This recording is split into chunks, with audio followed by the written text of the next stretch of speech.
Voilà, on va se calmer là. Reprenons place. Je vais demander à Willy s'il veut demander au Seigneur de bénir, qu'il bénisse le message. Merci pour ces chants que nous pouvons entamer. Dire ta gloire. Dire tout simplement Alléluia, ce qui veut dire loué soit le Seigneur Dieu. Merci parce que maintenant tu vas nous diriger par ton Esprit Saint. Tu es vivant comme nous l'avons chanté. Tu es sorti du tombeau. Nous te demandons ta grâce pour la prédication. Que nos cœurs soient préparés et que nos vies acceptent ta parole. Et que nous soyons ainsi transformés à la gloire de Jésus notre Seigneur. Amen. Amen, Seigneur. Merci. Je vais laisser la parole au prédicateur.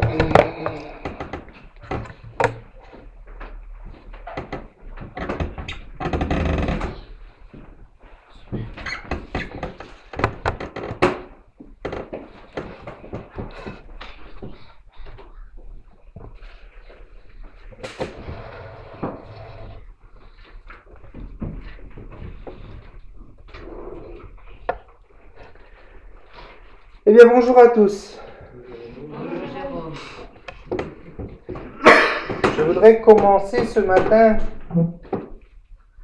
par un verset qui fait l'écho à l'une de nos bénédictions en fin de culte, Philippiens 4, verset 7. La paix du Seigneur, qui surpasse toute intelligence, gardera vos cœurs et vos pensées en Jésus-Christ. Et nous venons de lire dans Luc qu'il nous a suscité un puissant sauveur dans la maison de David, son serviteur, pour diriger nos pas dans le chemin de la paix. C'est ce que nous avons lu pendant l'introduction, pour diriger nos pas dans le chemin de la paix. Et pourquoi commencer ainsi ? Parce que la paix que l'on peut ressentir provenant de ce verset semble à des raisons de faire écho au psaume 133 et à ce que nous vivons aujourd'hui en tant qu'Église. Oh, qu'il est bon, qu'il est doux pour des frères de se trouver réunis ensemble. La seule raison de pouvoir nous réunir ainsi, c'est que nous sommes en paix les uns avec les autres. Dominique a dit la semaine dernière, quand il revenait de vacances, que nous lui avons manqué. Et c'est vrai que se retrouver avec les saints provoque un sentiment de paix en nous. Même lorsque nous sommes loin, nous avons ce sentiment de paix. Nous savons que nous pouvons nous appeler si nous avons envie de téléphoner, mais surtout nous pouvons prier les uns pour les autres. Et ce sentiment nous vient de Dieu qui nous unit par son Saint-Esprit, par l'Esprit de paix. Dans Romains 15, verset 33, Paul appelle notre Dieu le Dieu de paix, ce qu'il réitère dans Éphésiens 4, verset 9. Alors, je vais aussi vous demander de lire quelques versets. Est-ce que quelqu'un pourrait lire Jean 14, verset 23, s'il vous plaît ? Jean 14, verset 23.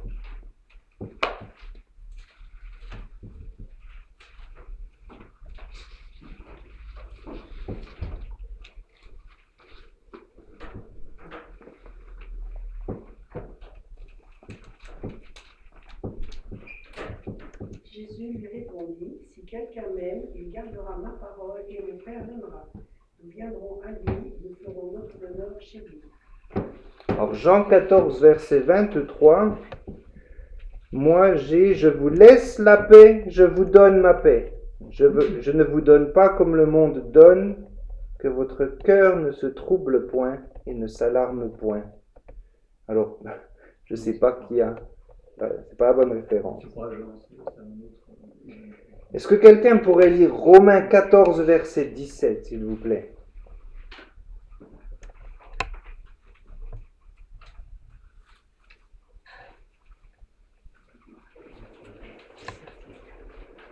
royaume de Dieu, ce n'est pas le manger et le boire, mais la justice, la paix et la joie dans le Saint-Esprit.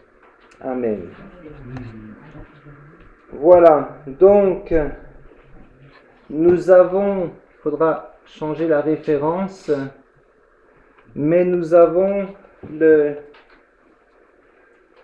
la paix du Seigneur, le Dieu de paix, la paix qui n'est pas de ce monde. Nous avons un royaume de paix. Tous ces versets ont quelque chose en commun. Ils affirment que Jésus est le prince de la paix. La Bible nous dit qu'un enfant nous est donné, la domination reposera sur ses épaules, il sera un prince de la paix. Toutes ces références sont là, sauf celle dans Jean qu'il faudra changer si jamais vous voulez prendre des notes. Alors, en ce moment, on dirait qu'il est coutume que je commence mes prédications avec une anecdote. Alors la voici. La mère du père de l'Église, Saint Augustin d'Hippone, s'appelait Monique.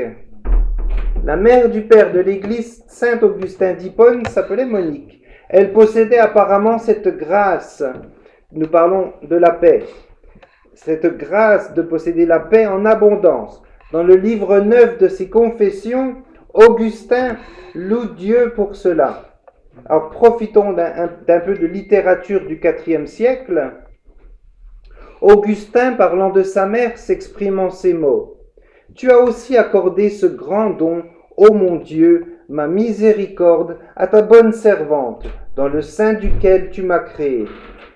Lorsque deux parties sont en désaccord et discordantes, elle s'est montrée une telle pacificatrice, qu'en entendant des deux côtés les choses les plus amères, telles comme l'enflure et la colère ingérée éclatent, quand les crudités des inimitiés sont respirées dans des discours acerbes, un ami présent contre un ennemi absent, elle ne révélerait jamais rien d'autre que de tendre à leur réconciliation. » Vous pouvez sentir que ça a été écrit au IVe siècle, à la tournure des phrases et au langage qui est utilisé. Ainsi, particulièrement les luthériens, ils l'appellent Sainte Monique.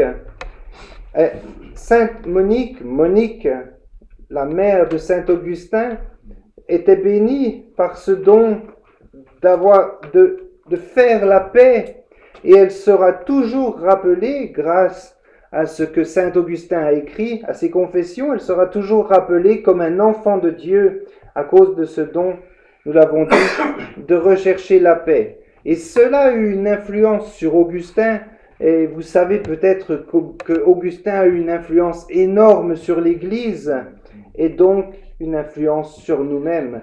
Ce que sa mère lui a enseigné fait partie intégrale de ce que lui enseignait, et la preuve est que nous citons encore aujourd'hui ce qu'il a écrit. Alors revenons maintenant au passage de la Bible qui nous intéresse aujourd'hui. Nous sommes dans l'introduction de ce discours de Jésus sur la montagne et nous continuons aujourd'hui notre exposition avec cette 7e béatitude. Nous trouvons ce passage dans l'évangile de Matthieu. Donc le message d'aujourd'hui s'appelle « Un royaume de pacificateurs ». Et le verset qui nous intéresse est Matthieu 5, verset 9. « Heureux ceux qui procurent la paix, car ils seront appelés fils de Dieu. » Et une fois encore, je vais revenir à l'introduction que Dominique a fait tout à l'heure où nous avons lu un verset. « Mais à tous ceux qui l'ont reçu, à ceux qui croient en son nom, elle a donné le pouvoir de devenir enfants de Dieu, lesquels sont nés non du sang, non de la volonté de la chair, ni de la volonté de l'homme, mais de Dieu. » La parole a fait de nous des enfants de Dieu. Et cela ne naît pas de la volonté des hommes, mais naît de la volonté de Dieu. Dieu a fait de nous ses enfants. Alors nous allons continuer notre exposition de ces mots qui nous viennent de Jésus et qui sont les mots formant la première prédication de son ministère, le sermon sur la montagne, dont l'introduction est cet ensemble de béatitudes. Heureux les artisans de paix, ou encore heureux les pacificateurs, car ils seront appelés fils de Dieu. Alors, si je vous demandais en un mot, en un seul mot, ce que l'Évangile vous apporte lorsque vous avez senti la repentance, lorsque vous avez commencé à croire. Si je vous demande en un mot ce que cela vous a apporté, cet appel de Dieu, cette repentance, cette foi, quel mot? La paix. La paix, bien évidemment. Alors, il y a peu de doute que dans un contexte autre, les gens répondraient le salut, bien évidemment. En un mot, que vous a apporté l'Évangile? Le salut. Mais nous savons aussi qu'il nous a apporté, comme vous l'avez dit, la paix. Donc, après tout, Paul se réfère dans les évangiles, d'ailleurs il appelle les évangiles, l'évangile de la paix, les évangiles de paix à plusieurs reprises dans la parole. La parole, l'évangile est appelé l'évangile de paix.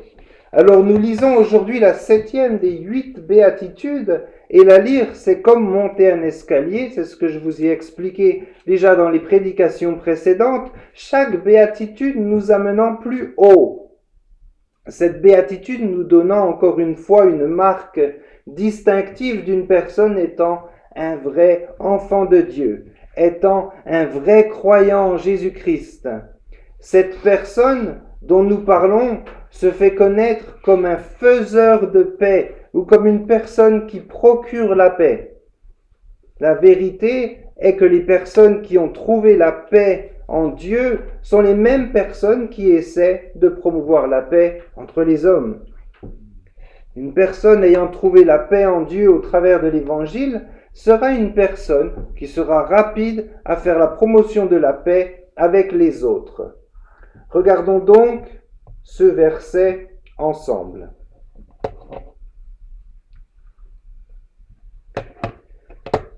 Le psaume 29 au verset 11 nous dit que le psaume 19 au verset 11 nous dit que l'Éternel bénira son peuple en lui accordant la paix.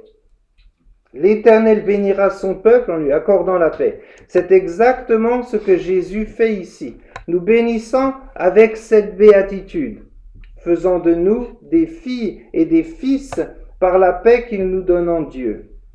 Ce verset commence avec la déclaration suivante, « Heureux sont les artisans de paix ». Et c'est dans ce contexte la 7e fois qu'une bénédiction est appliquée à ceux qui font partie du royaume de Dieu. Il n'y a rien qui puisse être plus positif que d'être un croyant en Jésus-Christ. Il est vrai que l'on doit se rappeler que les chrétiens vont subir la persécution. Nous en parlerons bientôt. Et c'est aussi vrai que la vie en tant que chrétien n'est pas plus facile. Mais aujourd'hui, il n'y a rien de difficile pour nous à entendre Jésus prononcer ses bénédictions sur nous. Heureux, Jésus nous bénit 8 fois dans ces quelques versets. 8 fois si vous lisez les béatitudes. Les versets 3 au verset 10, Jésus vous bénit 8 fois avec sa parole. Alors, cela veut dire que les auditeurs de ce sermon et nous-mêmes, lorsque nous lisons la parole de Dieu, nous sommes dans la faveur de Dieu si nous sommes bénis par Jésus. Nous sommes même honorés par Dieu. Être béni par Jésus est un honneur. Et nous avons reçu sa grâce salvatrice. comme à chaque fois nous regardons ce mot qui commence cette béatitude. Heureux. Alors, qui se souvient du mot grec? Puisque nous avons déjà vu 6 béatitudes. Qui se souvient du mot grec pour heureux? Makarios. C'est bien le mot makarios en grec qui signifie aussi bien heureux. Ce mot signifie aussi bien heureux que quoi? Béni. C'est le même mot que heureux, pour heureux et c'est le même mot pour béni. Jésus dit, bénis sont les artisans de paix. La question est, en quoi est-ce que ces artisans de paix sont bénis? L'apôtre Paul nous l'explique dans Romains 5 au verset 1. Étant donc justifiés par la foi, nous avons maintenant la paix avec Dieu par notre Seigneur Jésus-Christ. Quelle bénédiction! Nous sommes justifiés par la foi, donc nous pouvons tenir devant Dieu, et cela nous accorde la paix. Nous faisons maintenant l'expérience de la paix de Dieu dans notre cœur et dans notre âme. Nous connaissons la joie et le bonheur. C'est à cela que Jésus fait référence lorsqu'il prononce ces bénédictions. Un non-croyant ne connaîtra jamais la paix, la vraie paix, celle dont vous faites l'expérience en tant que chrétien. Un non-croyant, comme nous l'avons tous été à un moment de notre vie, vit sa vie en tant qu'ennemi de Dieu. Il est en guerre contre Dieu. Réfléchissez à la différence que cela induit dans votre vie de vivre en paix avec Dieu ou de vivre en guerre contre Dieu. Combien de fois avons-nous relevé que ces béatitudes, ces bénédictions sont au présent et que pour cette raison, elles s'appliquent à notre vie chrétienne dès maintenant. Ces béatitudes ne se réfèrent pas seulement à un jour lointain où nous vivrons sur une nouvelle terre avec de nouveaux cieux. Non, ces béatitudes s'appliquent aussi dès maintenant alors que nous vivons notre vie chrétienne sur cette terre. Sont bénis aujourd'hui ceux qui procurent la paix. Nous parlons donc de la 7e description, décrivant un aspect essentiel de ceux qui sont bénis. Et nous pouvons voir ici un double sens. Dans ce verset, il est question de ces croyants qui répandent et font la promotion de la paix, cela en rapport évident avec la vie chrétienne. Et le double sens dont il est question est le suivant. Tout d'abord, d'une façon verticale, par l'Évangile. Nous faisons la promotion de la paix avec Dieu. En d'autres termes, nous sommes des témoins pour le Christ et guidons nos contemporains, nos voisins, nos proches vers la paix en Dieu, cela par la proclamation de l'Évangile.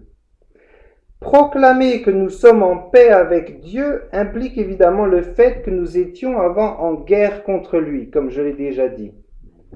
Avant la conversion, nous étions dans un conflit constant avec Dieu. Nous naissons des ennemis de Dieu, nous dit Romains. Je ne sais pas si vous connaissez les 2 points de doctrine de l'athéisme. Premièrement, l'athéiste va dire « Dieu n'existe pas ». Et deuxièmement, il va dire « De toute façon, nous haïssons ce Dieu. Comment peut-il être là et laisser faire autant de mal ?» En effet, les athéistes sont en guerre contre un Dieu qu'ils disent ne pas exister. Mais une fois que Dieu se révèle à nous, il nous laisse entrer dans son royaume. Dieu a fait la paix avec nous. Une fois cette paix établie, nous trouvons des réponses à beaucoup de questions et vous pouvez être sûr que tout au long de votre vie, de plus en plus de questions vont s'éclaircir.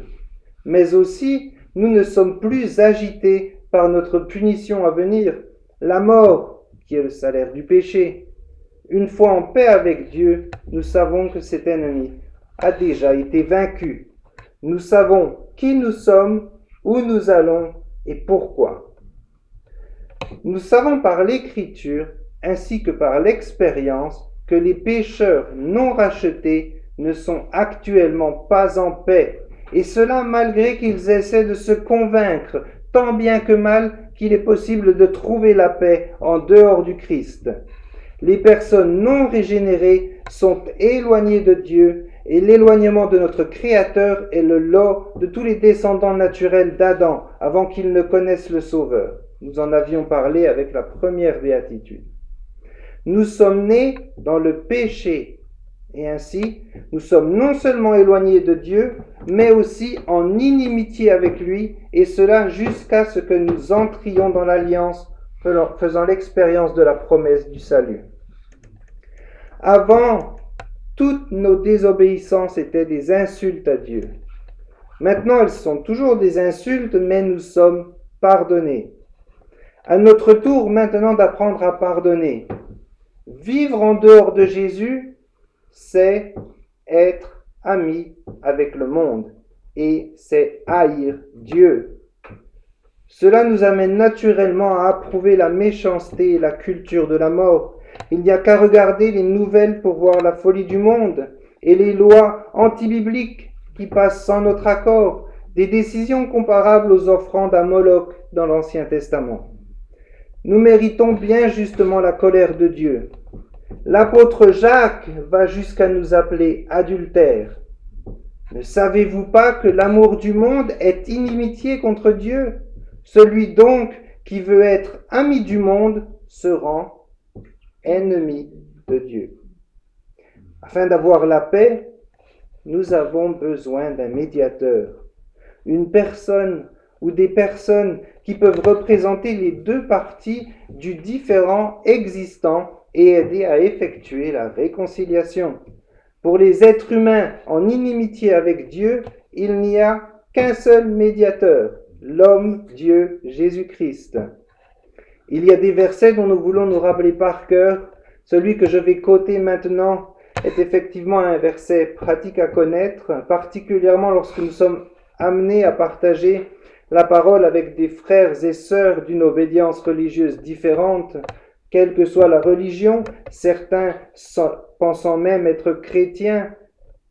S'ils ne vivent pas sur ce fondement, il n'y a pas de paix pour eux, parce qu'il y a un seul Dieu et aussi un seul médiateur entre Dieu et les hommes, Jésus-Christ, homme. 1 Timothée 2, verset 5.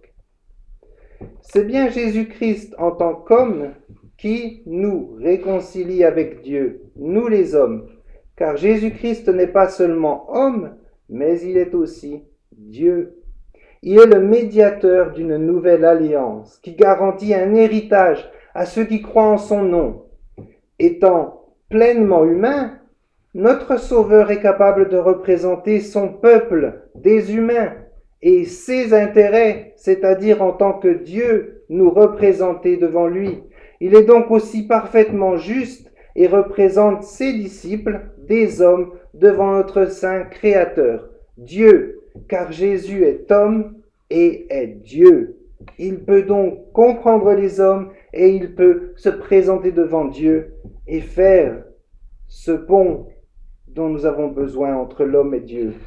Étant pleinement Dieu, Jésus-Christ représente les intérêts de son Père en tant qu'émissaire suprême envoyé pour révéler la colère de Dieu sur la croix. Et cela contre le et les péchés de son peuple. Ainsi est le grand amour de Dieu. Il donna son Fils pour qu'il meure à notre place. Concrètement, si nous voulons être des artisans de paix, nous devons d'abord dire aux personnes autour de nous, ainsi qu'au monde entier, qu'il est possible d'être en paix avec Dieu. Et cela car il s'agit de quelque chose dont nous avons désespérément besoin. Le second aspect de ce double sens que j'ai mentionné est que nous faisons aussi la promotion de la paix les uns avec les autres, c'est-à-dire d'une façon horizontale. Nous avons parlé de faire la paix avec Dieu, maintenant nous parlons de faire la paix les uns avec les autres. Contrairement à Jésus, nous ne pouvons pas être des médiateurs dans le sens de racheter le péché de notre prochain. Ce que nous pouvons faire, c'est imiter, même faiblement, l'œuvre de rétablissement de la paix de notre Créateur, en aidant à instaurer une paix vraie et divine entre les parties belligérantes qui croisent notre chemin. C'est ce faisant que nous prouvons que nous sommes des enfants de Dieu. C'est la condition de la promesse qui nous est donnée ce matin. Heureux ceux qui ont le cœur pur. Heureux les faiseurs de paix, car ils seront fils de Dieu. Mauvais verset. C'est la condition de la promesse de ce matin. Ce sont ceux qui procurent la paix qui sont appelés enfants de Dieu. Je voudrais que quand les gens me voient dans un conflit, je voudrais qu'ils se disent « C'est bien un chrétien celui-là ». Peut-être le dire avec sarcasme parce qu'ils vont dire « Regardez, il fait le paillasson, c'est bien un chrétien celui-là, il se laisse faire avoir ». Ou avec respect, c'est bien un chrétien, il essaye malgré tout de faire la paix.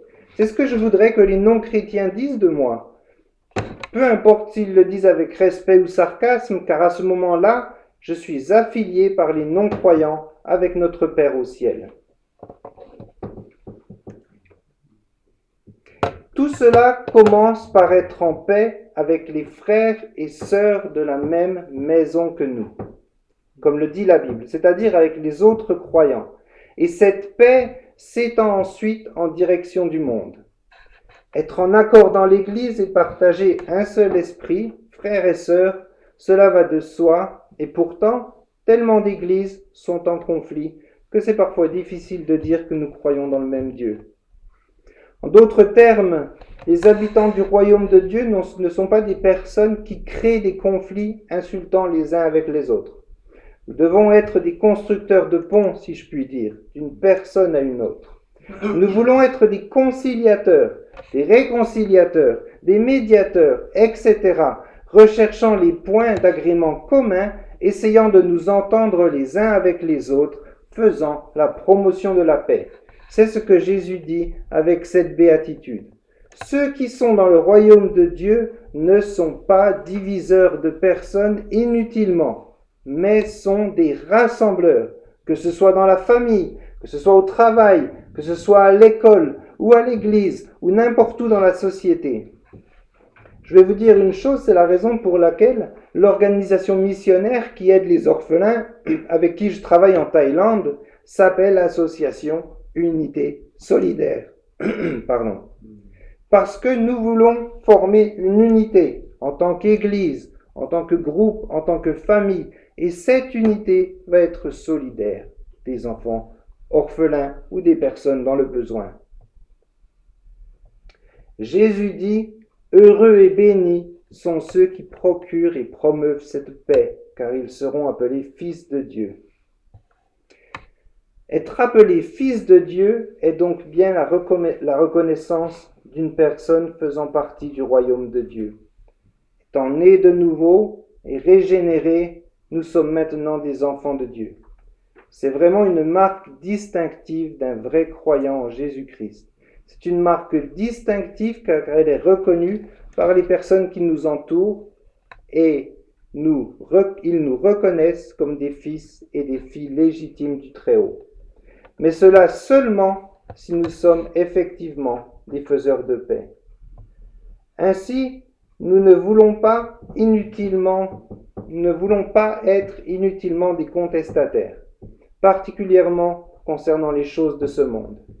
Si nous devons contester, contestons les faux enseignements qui pullulent aujourd'hui. On dirait que ces faux enseignements et pratiques hétérodoxes sont dans toutes les églises françaises. Combattons pour l'enseignement de la parole dans les églises, sur Internet, dans les groupes de jeunes qui sont des cibles faciles par les loups déguisés en brebis. C'est par la louange qu'ils attrapent les adolescents. C'est intéressant car en tant que Français, tout autour du monde, nous sommes reconnus par cet aspect de notre personnalité et de notre culture, que ce soit aux USA, en Afrique ou en Thaïlande, les Français sont reconnus comme des personnes mécontentes, rudes et qui se plaignent. C'est extrêmement évident lorsque l'on regarde la télé.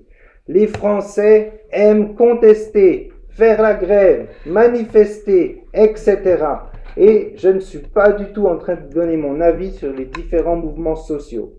Mais la France tient le palmarès mondial du nombre de grèves et de manifestations par an.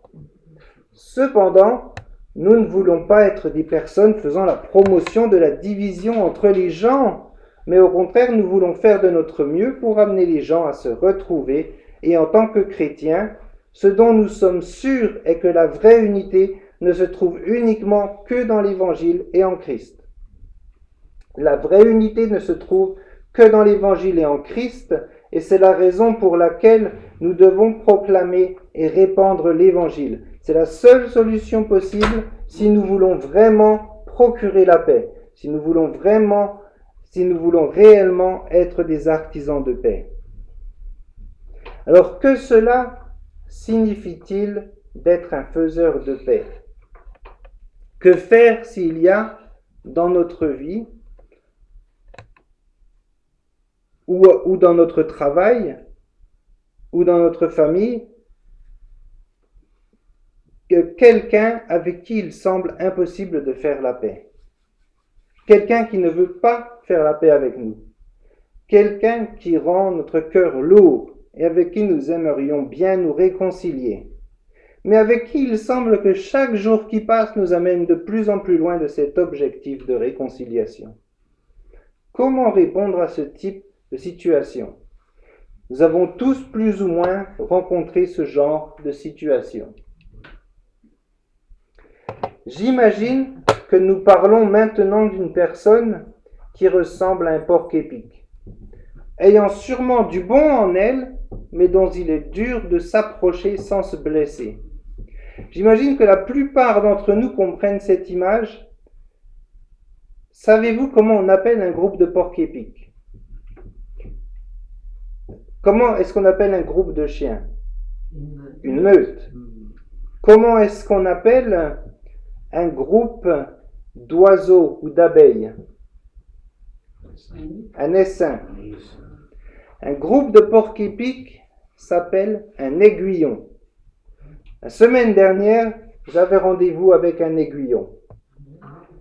Vous imaginez la préparation mentale qu'il faut? C'est dans ces moments-là que l'on a vraiment besoin des béatitudes. Heureux ceux qui recherchent la paix. Et grâce à Dieu et cette pensée modelée par la béatitude dont nous parlons aujourd'hui, l'aiguillon d'hérisson me laissa partir sans écharde, sans une seule piqûre. Vous voyez, c'est sûrement impossible de ne jamais rencontrer ce type de personne. Dans ces cas-là, il nous faut sûrement continuer à essayer de créer un lien avec ce porc-épic dans notre vie.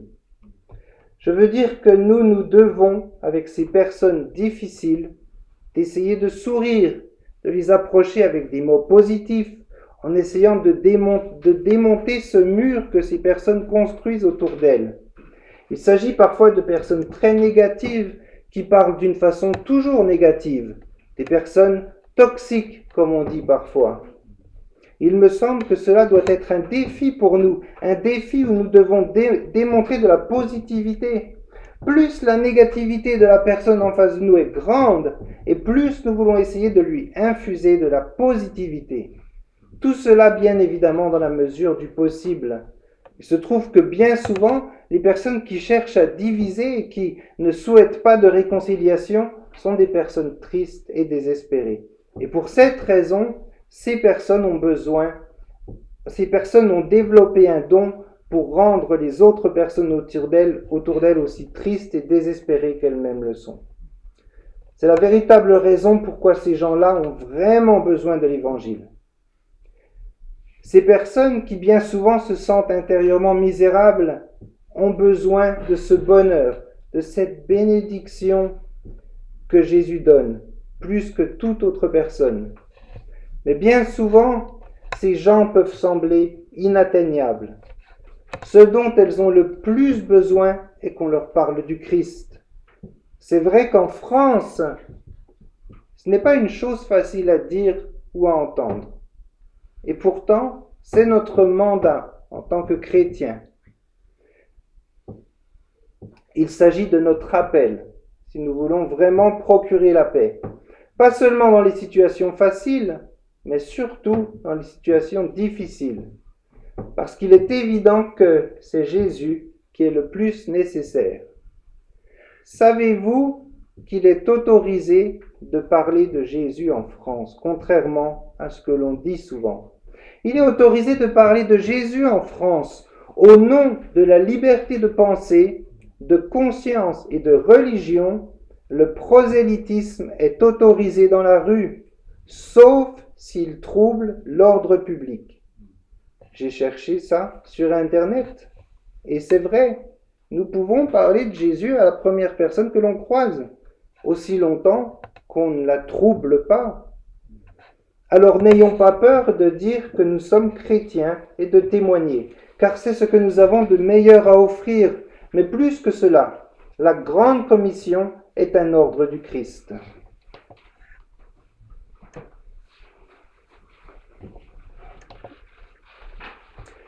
Ce n'est pas toujours si facile de faire la paix avec quelqu'un. C'est même parfois une mission impossible.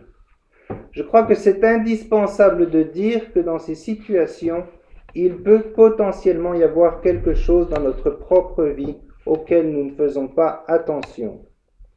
Lorsque nous faisons l'expérience d'un problème relationnel avec une autre personne, et je reviens à l'exemple que j'ai donné tout à l'heure, à une personne qui ne veut rien avoir à faire avec nous, le problème n'est peut-être pas cette personne. Nous devons nous examiner nous-mêmes. Il est fort possible que le problème ne vienne pas uniquement de la personne en face de nous. Il se trouve que le conflit que nous avons avec notre prochain peut être un problème révélant un dysfonctionnement en nous. Pour certaines raisons, nous n'en avons pas conscience et nous mettons la faute sur l'autre, sur notre prochain. Le conflit a parfois lieu car la personne en face de nous met son mécanisme de défense en route et nous blesse. Mais ce n'est pas forcément leur faute. Il se peut que ce ne soit que le reflet d'un problème venant de notre propre comportement. Alors je ne cherche pas à faire de la psychologie. Je voulais simplement dire que lorsque nous rencontrons un problème relationnel dans notre vie, nous avons le devoir, avant de jeter la pierre à la personne en face de nous, de jeter la pierre à cet aiguillon d'hérisson, nous avons le devoir de nous regarder dans le miroir.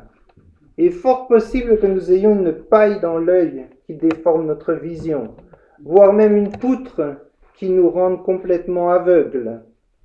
Nous devons toujours nous auto-inspecter et nous examiner dans le miroir qu'est la parole de Dieu.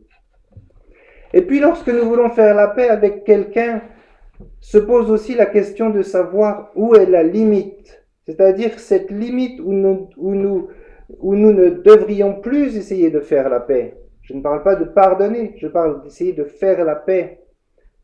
Cette limite où nous devons seulement nous éloigner. Il est évident pour moi que cette limite ne se dessine pas immédiatement parce que telle ou telle personne nous rejette. Personnellement, je tracerai cette limite lorsque la personne rejette Dieu et rejette le Christ.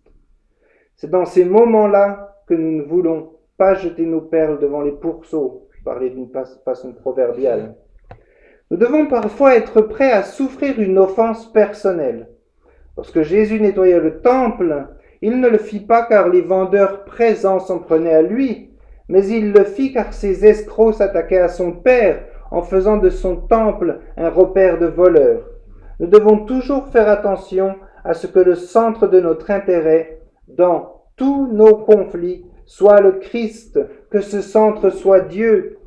Je parlais d'un rendez-vous que j'avais avec des personnes difficiles. Le problème, c'est pas eux, c'est pas moi. Le problème, c'est de donner l'importance au Christ dans cette relation. Où est le Christ dans notre relation avec les personnes avec qui nous avons une expérience difficile? Est-ce que nous prions pour cette expérience? Est-ce que nous prions pour eux? C'est Christ qui est le centre de nos relations. Nous devons de noter que le rétablissement de la paix, qui révèle notre statut d'enfant de Dieu, est un rétablissement de la paix soucieux de promouvoir une paix authentique et sainte. Les faux prophètes d'Israël promettaient eux aussi une fausse paix impie, et beaucoup de gens aujourd'hui veulent passer outre des points essentiels de l'Évangile, falsifier la doctrine biblique orthodoxe pour pouvoir accomplir l'impiété dans l'intérêt d'une soi-disant paix. Nous ne nous compromettons jamais dans ce genre de fausse paix temporaire pour satisfaire les autres. Ne compromettons jamais l'Évangile pour une soi-disant paix, pour être amis, pour inclure cette personne, pour la faire se sentir bien. Je vais lui dire que ce qu'elle fait est bien. Si cette personne est dans le péché, ne faisons pas ce compromis. Disons-lui avec amour, elle est dans le péché. Disons-lui que nous l'aimons et que c'est pour cette raison que nous lui disons qu'elle est dans le péché. Ne sacrifions pas la vérité biblique pour créer une fausse paix. Finalement, cette béatitude est tout autant convaincante qu'elle est un défi pour nous, comme le sont les 6 béatitudes précédentes. Les chrétiens ne sont pas libres d'incarner seulement certains traits des béatitudes. En tant que croyants, nous devons posséder toutes les qualités de Matthieu 5, 2 à 12. Et c'est aussi pour cela que nous avons passé beaucoup de temps à les lire et les relire, de peur de ne pas comprendre ce que Jésus veut nous dire avec ces mots.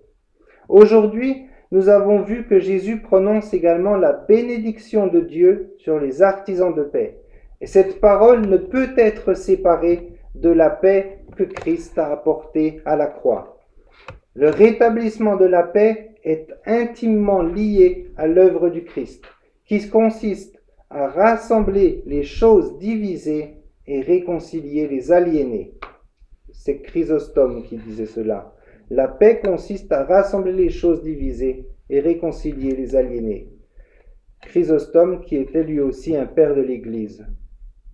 Ce que nous avons dit ce matin est tout d'abord et avant tout que le Fils de Dieu est venu réconcilier les pécheurs avec Dieu.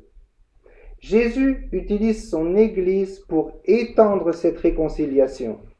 Nous-mêmes sommes des artisans de paix pour ce royaume chaque fois que nous partageons l'Évangile en parole et en acte. C'est un royaume de paix. Qu'ils sont beaux sur les montagnes les pieds de celui qui apporte de bonnes nouvelles, qui publie la paix. Qu'ils sont beaux les pieds de celui qui publie la paix. Il publie le salut de celui qui dit à Sion, ton Dieu règne. Publier la paix, c'est publier le salut. Notre Seigneur, en détruisant la puissance du péché, établit également la paix entre les personnes dans l'Église. Nous sommes appelés à être empressés à maintenir l'unité de l'esprit par les liens de la paix, nous dit la lettre aux Éphésiens. Dans l'Église comme dans le monde, les querelles et les conflits ne doivent pas suivre notre sillage. Par le Saint-Esprit, nous sommes fils de Dieu et participons à sa nature. Nous l'avons entendu ce matin. Puisque notre Père aime tellement la paix, il a envoyé son Fils pour se réconcilier avec son peuple. Nous ne pouvons pas prétendre être chrétiens si nous ne sommes pas des artisans de paix. Nous devons être prêts à nous mettre nous-mêmes, avec nos désirs personnels, au second plan. Il est vital que nous appliquons à ne pas compromettre la vérité biblique. Ainsi, à partir d'aujourd'hui, appliquons-nous, nous tous, moi y compris, à faire la paix là où nous avons causé des conflits. N'ayons pas peur de contacter toutes les personnes avec qui nous sommes actuellement en conflit, toutes les personnes que nous avons sur le cœur. Si ces personnes sont non repentantes d'un péché contre vous, faites la paix avec eux dans votre cœur, et le Seigneur s'occupera de l'offense qui vous a été faite. Si ces personnes sont repentantes ou ne sont pas conscientes de leur erreur, faisons-nous une priorité de nous précipiter vers ces gens avec qui nous avons des situations qui ne sont pas encore réglées, des situations qui ne sont pas à jour. Car s'il y a une vérité, c'est qu'au jour du jugement, nous serons face à nos responsabilités et recevrons la récompense concernant chaque situation que nous avons laissée en suspens jusqu'au retour du Seigneur. Nous aborderons dans notre prochain sermon la dernière des béatitudes. Je vous invite à prier.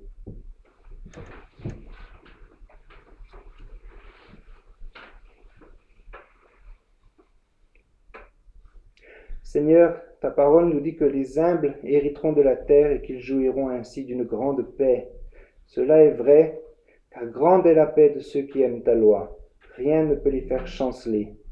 C'est pour cette raison aussi que je me coucherai et m'endormirai en paix ce soir, car même quand je suis seul, tu me fais reposer en sécurité. Amen.